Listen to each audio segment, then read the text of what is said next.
Whose hat is this? Okay, that's not mine. Mine's over here. So okay, you were saying you've just been to China and Japan. Oh yeah, I had a great time to see relatives, to meet relatives I've never met before, and see what the other side of the wall is all about. You know, the Iron Curtain.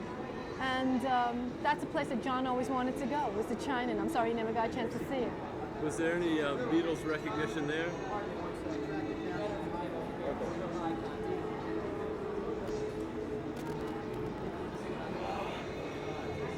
On your knees, right?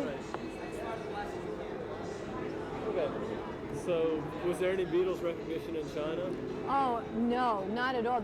I think that's the only place in the whole world that they've never heard of Beatles before. I met my cousin who's 18 and he may be coming to America. They've approved his petition.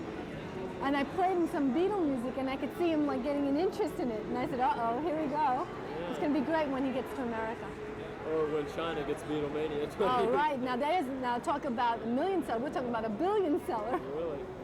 Well, what about Japan? I mean, it's so funny. You go across, I guess it's the Japanese Strait or whatever, and you're in Japan and you go from no Beatles knowledge to what? What's it in Japan? Well, in Japan, they're aware. They love the Beatles. I mean, they are so. I mean, that's like any place else in the world.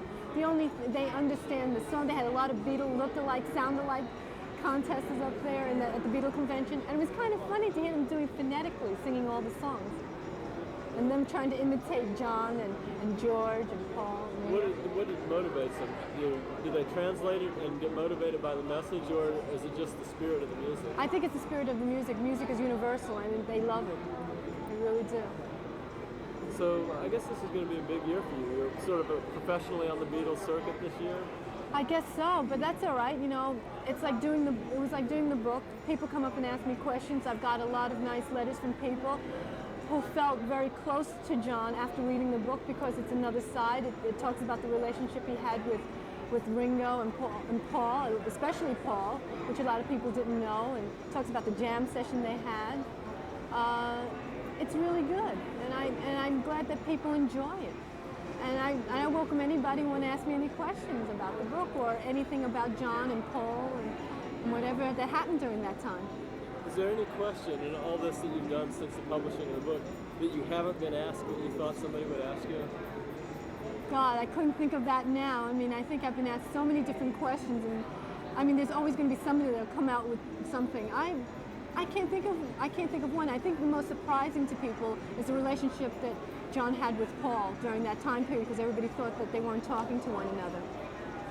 Well, they were really close. Paul was always at our house when he was in New York or in Los Angeles, and there was George, who felt he hadn't seen John in a long time, and it talks about it in Loving John. You know, it's all interaction, and it was John's most creative period. You know, he was always out. He was on the music circuit at that point and meeting a lot of people. It talks about how he was with Mick Jagger and Elton. It was the last public appearance that he had done at Madison Square Garden with Elton, and he wrote a song with Bowie, which was Bowie's first #1 single, Fame. And I think all the jam sessions are like with Mick Jagger, and they were always around. What's your version of Fame now? Now that you have become a celebrity in your own right, how does it treat you? I think I still haven't gotten used to that. I mean, fame is what you know, how you see it. I'm just glad that I'm out there to be able to relate to people that never got a chance to see John, or now they'll never get a chance. But if I'm the next closest person they can get to knowing what John was all about and give them a little happiness, and that's important. Is that generally what happens? Does anybody resent your writing a book or your being with them? There are people that resented me writing the book. I think it's mostly people who haven't read the book. It's just people who think that it's exploitive, but it isn't, because it's not a kiss and tell book. It's a very informative book. It takes you behind the scene in the recording sessions. And like again, it really talks about the times and his interaction with other people and the other stars, and that people always want to know about. Have you gotten any idea in your mind why people want so desperately to know about famous people? Not just the Beatles, but you know, shows like Entertainment Tonight and things like that. They want to know about these people. Have you figured it out? Why they? I think it's probably a lifestyle they don't have, and all they do is read about it. And I think it's a fantasy for them, and they want to know more about it. It's intriguing. And but if they get down to it, I mean, these people are everyday people, but this is their lifestyle. This is the way they chose it, and they live through it with music. It's very important. How's the book doing?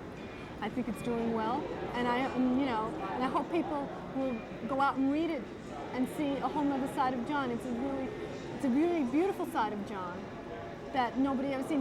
His actions with his son, Julian, and how Julian is also into that music, and he's very surprised because he never ever once tried to say, Julian, I want you to be a musician.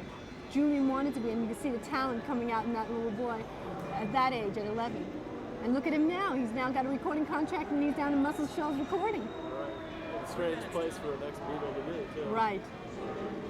Okay, well, is there any message you want to give to the world as far as where you're going and your feelings on this whole Beatles explosion of interest? Well, I'm just glad that I'm part of.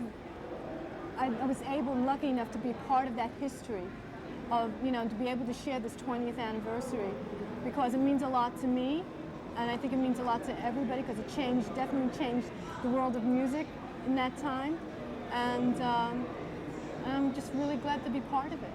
What do you see happening on the 50th anniversary of the Beatles? Sorry? What do you see happening on the 50th anniversary? I hope more and more people are going to be here for that too. I think it's just going to live forever. Great. Thank you, May. I appreciate it. Thank you. Very nice.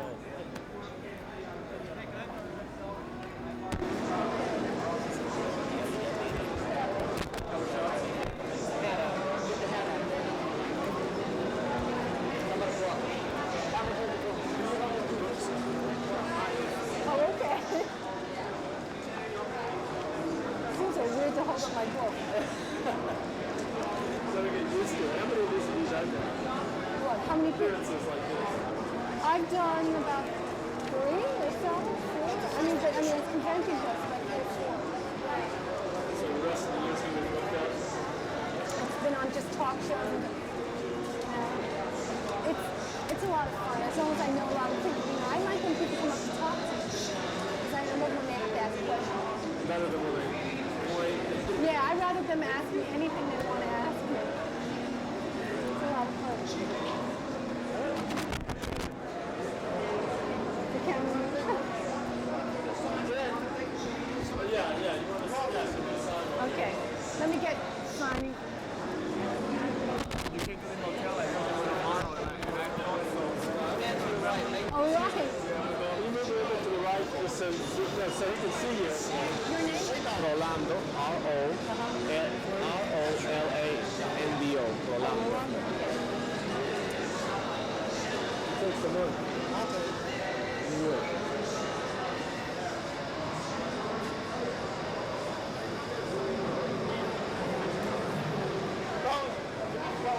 Thank you, man. Best of luck to you. Thank you.